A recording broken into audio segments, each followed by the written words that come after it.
Hello ladies and gentlemen, and welcome back to Sunless Skies. In this episode we are going to be heading to the Royal Society to hand in that rubbing and also see if we can get a final port report for our friend the fatalistic Signalmen. We have four, I think? Do we have 4 port reports? The amount of times I've counted this and I still can't remember. 1, 2, 3... 4. Okay, we needed 5. So do we have enough fuel before I just bugger off? It's probably a good idea to double check that. Shops. Not the bazaar. Fuel. Let's grab a couple. And then, am I carrying any extra weight I don't need? Nope. We are pretty lean. Okay, so. I wonder if we can go in that way. It doesn't look like it, does it? It looks like it's all blocked off. Okay, so we'll be going down this way. I guess I'll see you there unless something exciting happens in between. And here we are. We are at the Royal Society. You always know because of the giant spinning thing. I don't actually know what that is. Is it a giant sprinkler system? The huge Royal Society gardens? That's what I'm going to go with. Or it's a mist generator. Whatever. Okay, let's duck up.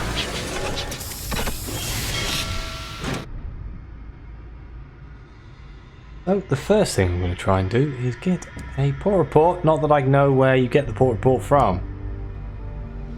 Not from the clubhouse, is it? Nope. Airy? This is where you donate things. Volunteering with a short-sighted professor. Ooh, a short-sighted professor runs up to you at the docks.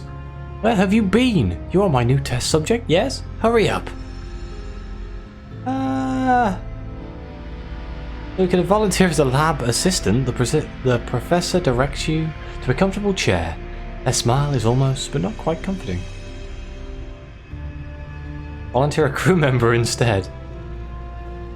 Look at a savage secret. There is no risk to your crew. Let's do it ourselves. We want to reduce our terror. 60% chance of success.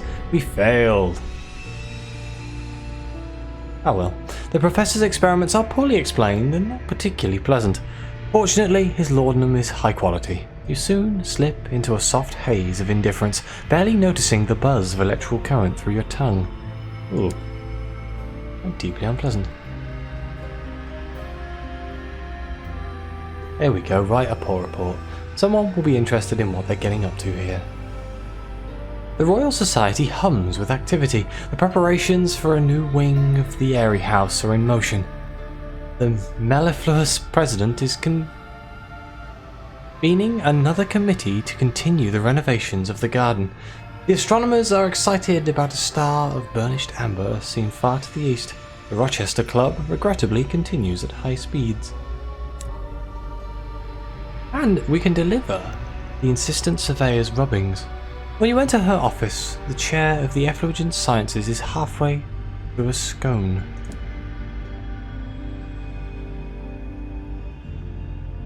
Within minutes, the rubbings are spread across her desk and dusted with crumbs.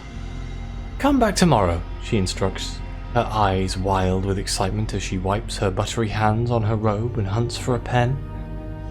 You do so. I stayed up all night, she says, her eyes wider than ever. Fascinating sigils. They might even allow us to hypothesize an entirely new branch of the Chiswick-Myers cinemagratic tree. Here, take these back to our friend. She thrusts a set of notes into your hand and pats her pocket. You deserve something for your trouble, but alas, I am temporarily insolvent. Just a moment. She scribbles a note on the back of an envelope. Here, an instruction to the Arsenal to give you a short line of credit. I'm sure they'll have something to advantage a Sky Captain. Ooh, 7 experimental modifications. I did forget about the workshop. Is it in the area? Ah, no, here it is. The Portsmouth Arsenal.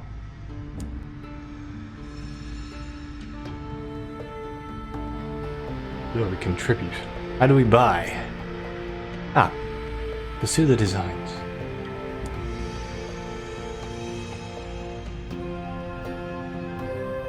Oh, so we can only actually get one thing.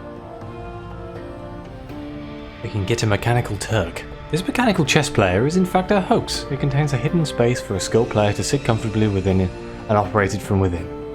That might have its own uses though. This is our hold by one and our hidden compartments by one. Oh, that's wonderful.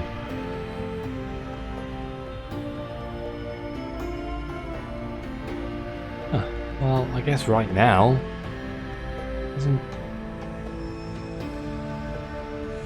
really matter too much. So now we can talk. Whoops. Perhaps not. How do I get out? Return. There we go.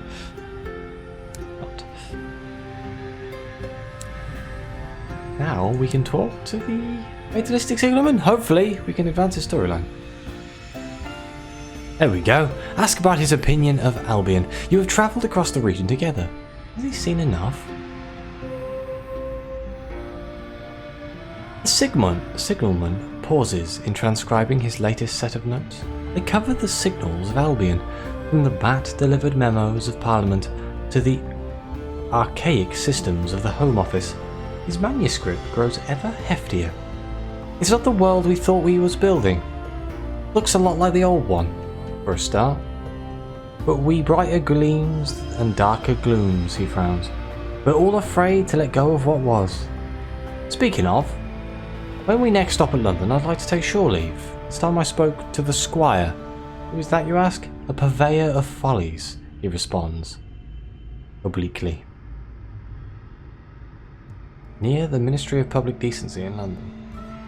Does that mean I need to go to the Ministry of Public Decency?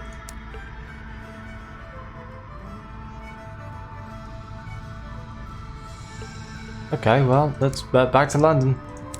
Oh wait, is there any deals here? Tea for sale, buy tea, everyone likes tea, please. Okay, let's buy some tea. Tea is always useful. I am, however, going to buy some more fuel because I had to jettison some of it out of the... Well, the supplies I had to jettison out of the back of the ship. I suddenly had a bit of a panic attack on the way here. So, back to London we go. Whoops, I guess I will... Am I pressing the wrong button? I got a bit of a headache today. I'm a little bit flustered compared to normal. Yes, I will see you in London.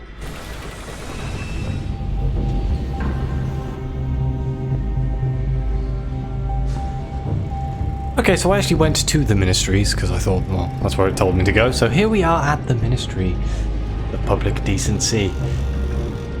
The quixotic Squire inherited his family's wealth, doubled it by founding Port Avon, then squandered it all on a folly, the Isambard line. Signalmen has found the Squire's family home, but it has passed to another, also struggling, aristocrat household. The gutters leak, the windows are cracked. Perhaps they know the Squire's fate, but the Signalman is uncomfortable talking to nobility. When you knock, a bleary baronet answers. No butler. Times are hard. George, is that you? You have extensive society connections, and the baronet, it seems, is one. You should be able to get the information out of him with only a conversation's worth of gossip. Well, that's lucky because that's expensive. Okay, let's go with the talon skewed gossip. He shows you into his shabby parlour. The felt on the chairs is worn bare, and the cups are cracked. You politely fail to notice and steer conversation to the Squire. The baronet bought the house following the Squire's bankruptcy. The Squire's wife fell ill around the same time, and the Squire retired to care for her during her last days. He retreated to the last of the Squire's holdings, a modest residence in Port Avon. The Signalman seemed surprised. You weren't much of a husband, he said. He said he was in love with a reach. And that's why he were putting a ring around it. Yeah. Okay. Can I trade in all these port reports while I'm here?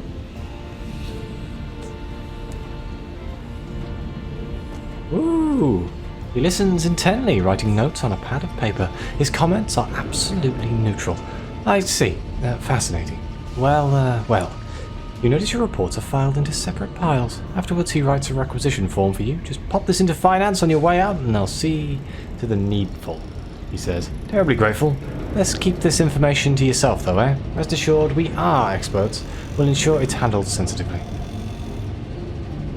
We now have 5 altering the strength of the sun. Makes me worry. We get 5 ministry gratitude. Ministry gratitude is very good. So I will save it until I need it. Okay, so we have to go back to the Reach. Which is kind of annoying.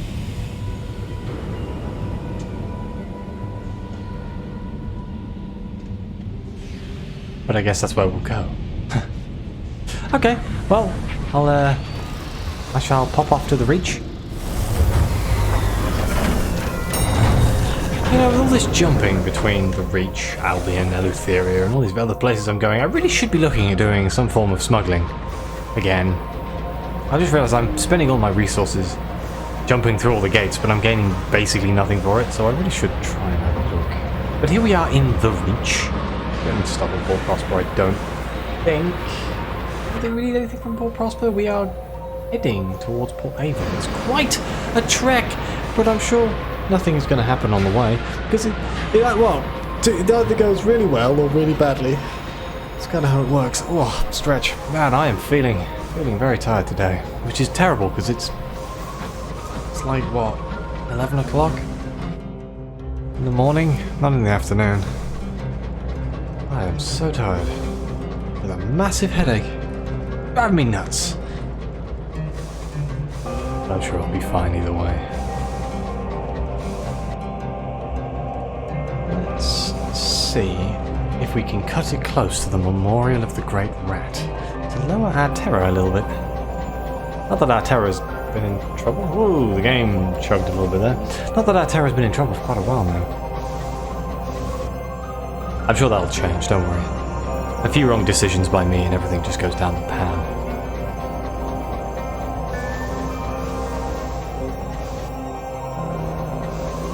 Here he is. Oh no, not that one. Okay, well, either way. We just get the rat on the screen and then I'll... And here we are, Port Avon. Let's see if we can find that man's house.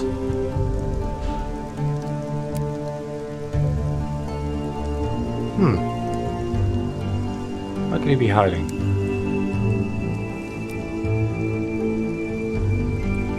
Village Green? We'll be at the Village Green, surely. Excuse me. Oh. On the trail of the Quixotic Squire, the Signalmen's search for the Squire, patron of the defunct Isambard line, has led you to Port Avon. The Squire's house clings to a lonely skyrock drifting above the village, but it is in obvious disuse, its roof caved and its windows boarded. Signalman tuts. Typical. You are not so easily deterred. Someone here will know what became of the Squire. Let's speak to the vicar. He ushers you into the vicarage and offers you tea, which he prepares, hopes will ameliorate his news. I'm sorry, the vicar says. The Squire passed away several years ago. The signalman frowns. You were younger than me. Sad circumstances. His wife had contracted an unusual illness. Here, he taps the glass lens of his spectacles. There was no recovery. The Squire had an hour loom constructed in his cellar and spent the remainder of his wealth on hours, which he used to draw out the last of their time together. While months passed for us, and for her, years passed for him at her sickbed. When she passed, he had used up what was left of his own time too.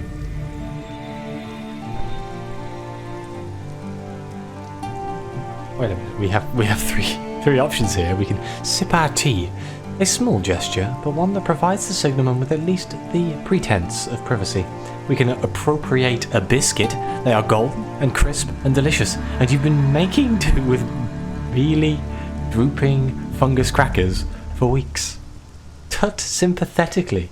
In the mouth of a Briton, a tut can be scathing or sympathetic. This one, you hope, is mournful. It says the world is a terrible place, and we do what we must to endure it. That's a little bit too close to home. I've got a tut sympathetically. The vicar gives you a bolstering smile. The signalman puts his tea down. We're none of us good at letting go, are we, vicar? No, the vicar answers. It's not surprising, after all. Is there any question more terrifying than what comes next? You depart. The signalman is wrapped in thought. We can talk to him on our train.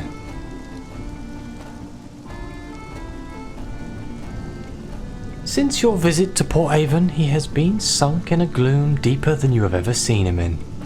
You have ever seen even in him. He smokes in a constant chain now. The next cigarette is lit before the last has gone out. His work on board has become perfunctory. He has even given up writing his signalling catalogue, which once gave him, if not joy, then a temporary stay of misery. What's the point, he remarks. I squandered my life on a folly, and it came to nothing. Fortunately, you have the foundations of a plan. Sympathy and encouragement are unlikely to work on the signalman. But resentment? Well, that might do the job. We need to acquire a moment of inspiration and some ministry-approved literature to enact our plan. Well, I have a moment of inspiration. All I need is a ministry-approved literature. Now, I don't suppose I have some in the bank. Wait, where do I buy it from? Where can I buy it from here? Can I buy ministry-approved literature in Reach? I don't think I can. No. No, I can't. I really hope I have.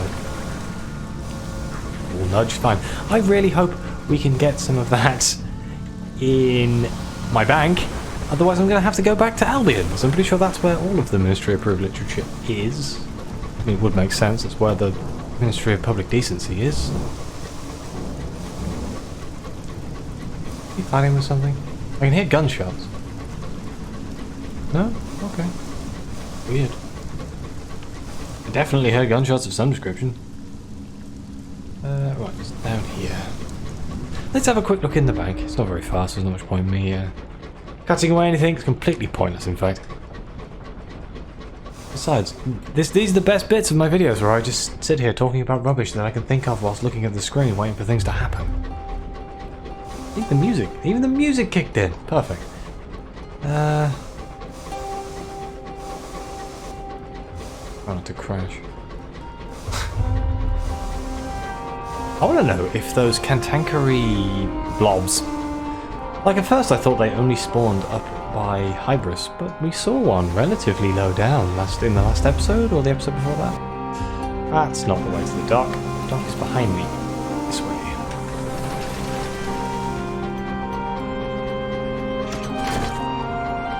I had the realization, well, I was kind of informed that the incognito princess is the captivating princess from Fallen London. It blew my mind. She's one of my favourite characters. Right. Please tell me I have some in the bank. Oh, thank God.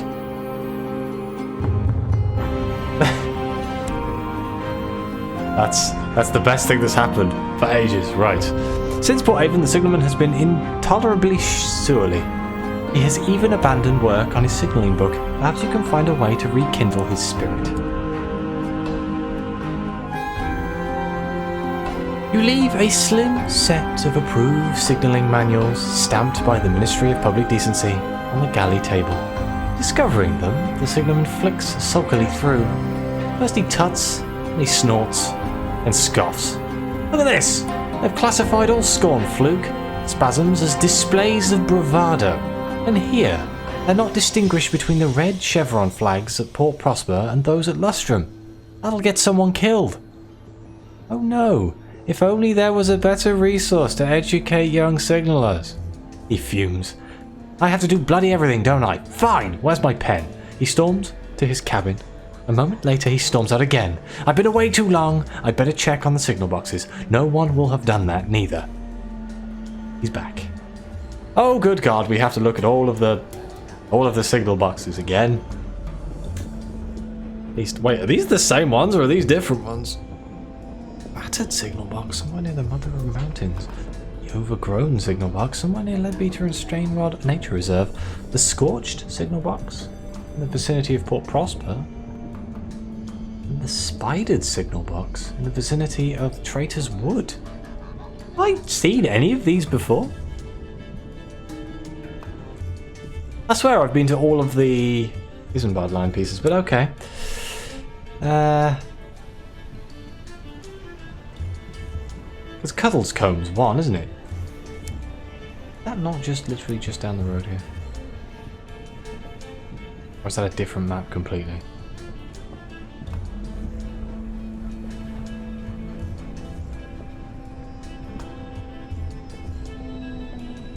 I'm losing my mind. There it is. Cuddlescombe. That's not in the vicinity of anything. Is there more signal boxes? Well, I guess we'll have to find out in the next episode. Thank you very much for watching. Please like, subscribe, let me know what you think. Your comments are greatly appreciated. And as always, I'll see you next time.